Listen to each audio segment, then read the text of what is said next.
The purpose of this training is to educate you about how losses are caused at Victoria's Secret and to heighten your awareness on how to identify those losses. For the purpose of this training, we'll refer to losses as shrink.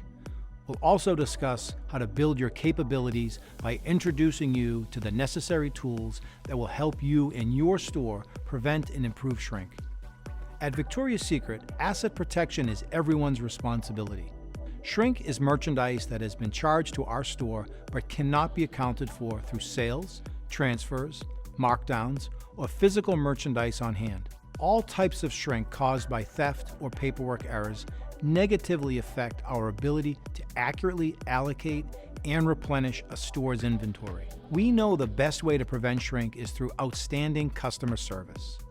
By flawlessly executing our selling behaviors, we achieve strong sales and shrink improvement. We call this Link to Shrink.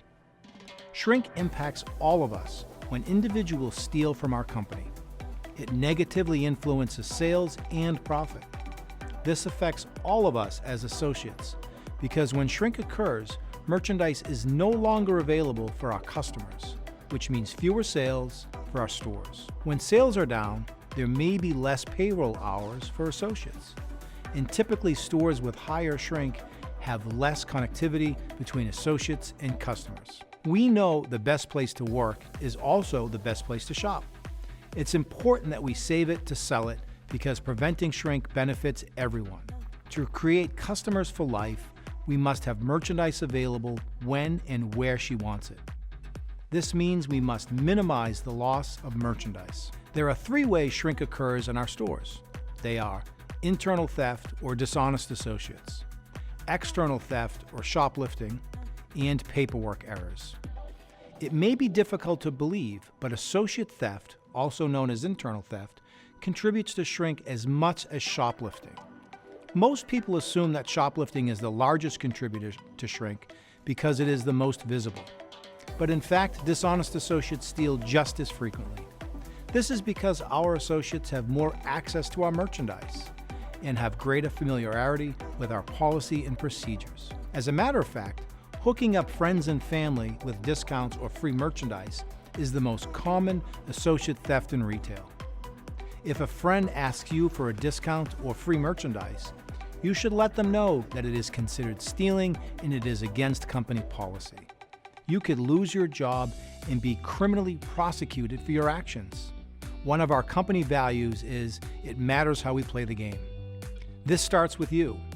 It can be the single most effective thing you do to prevent internal theft. Within each store, playing the game in an honest and fair manner creates a strong, positive store culture of acceptable standards.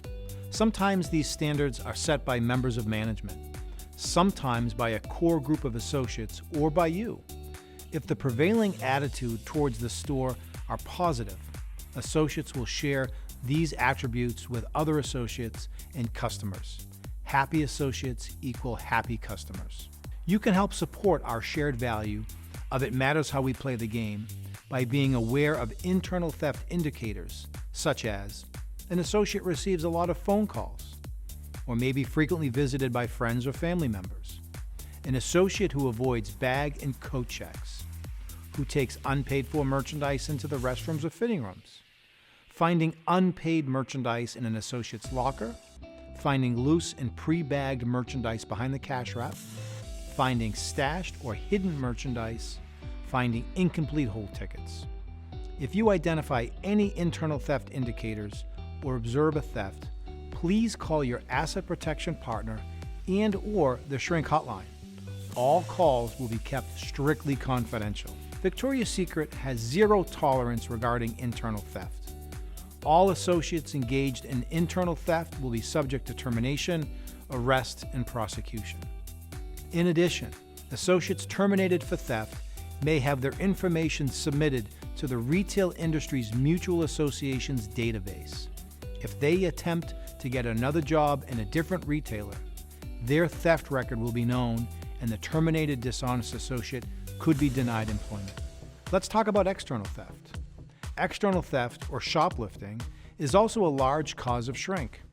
Typically, there are three types of external shoplifters: the amateur, the habitual offender, and the organized retail criminal. Amateurs are usually inexperienced and less sophisticated in their approach to shoplifting. They are often impulsive in their attempts to steal and may simply do it for the thrills, attention, or to obtain merchandise they could not afford otherwise. Habitual offenders are defined as people who shoplift frequently. In many cases, they steal merchandise with the intention to refund it at a later time. Organized retail criminals, or ORC, are groups that turn shoplifting from a petty theft into a lucrative business. Here's how these professional shoplifters operate. They work in groups of 2 to 6 people. They steal newer product. They steal large quantities at one time. They steal higher-priced merchandise. They use foil-lined bags to defeat our sensor tag system. They use cell phones to communicate with each other. They make frequent trips to their vehicles. Because these groups like to steal our launch products, the majority of these thefts occur where those products' tables are located. Since they work as a team, it makes it easier for them to get in, steal, and get out without being identified. These people are professionals and can be very clever. If you believe that you have a group of professional shoplifters in your store, be aware they will try to cause distractions and lead you from an area.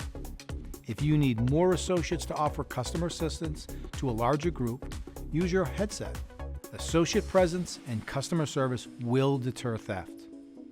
Now that you know there are several different types of shoplifters, what does a shoplifter look like? The answer is there is no typical shoplifter. Although you can't identify a shoplifter by his or her appearance, you can learn to recognize common behaviors displayed by shoplifters.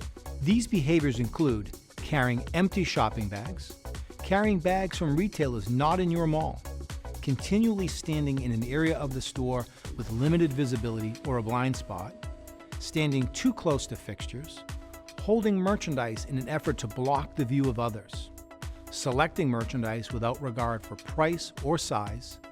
You make the difference in preventing shoplifting. In fact, you are the best defense against it. Always providing great customer service and identifying shoplifting characteristics are the greatest deterrent to shoplifting. In addition to causing shrink, shoplifters can affect our business in many ways.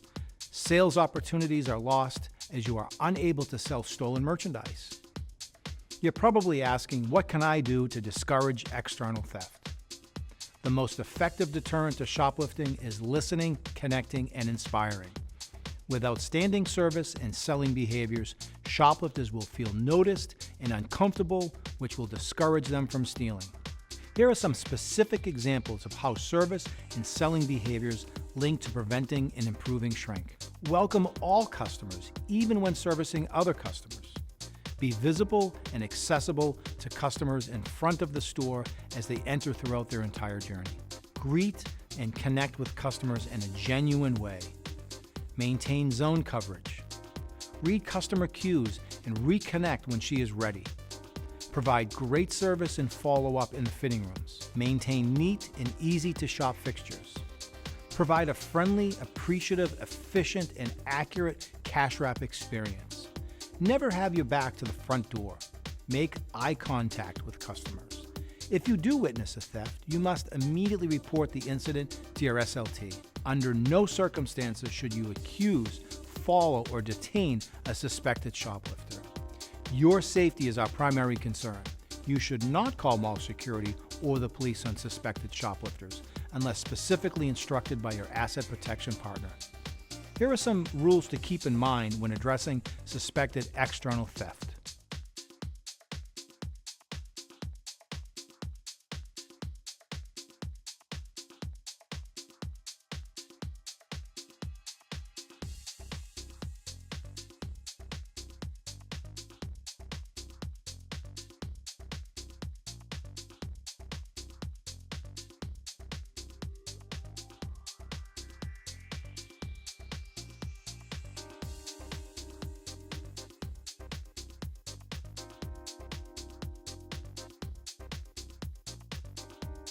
Sometimes shrink occurs because associates do not properly follow company procedures.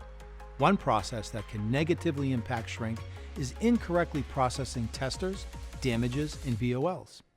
Even though these are mostly manager responsibilities, we understand that it is everyone's responsibility to help prevent shrink, because at the end of the day, we are a team and all share a common goal to provide amazing customer service and prevent shrink. When receiving merchandise shipments into the store, follow these key steps. Look through the peephole to ensure you verify the driver's identity. The driver should scan the barcode sticker on the back door or wall. The associate should verify that no cartons were previously scanned. Then verify the carton scan matched the BOL. The associate that is checking in the boxes should check all cartons for any signs of damage or tampered, numbering the cartons, and then follow SOP for shipment receiving procedures. I am confident that you will always do your very best to positively influence our results in both sales and shrink. Thank you for listening and learning.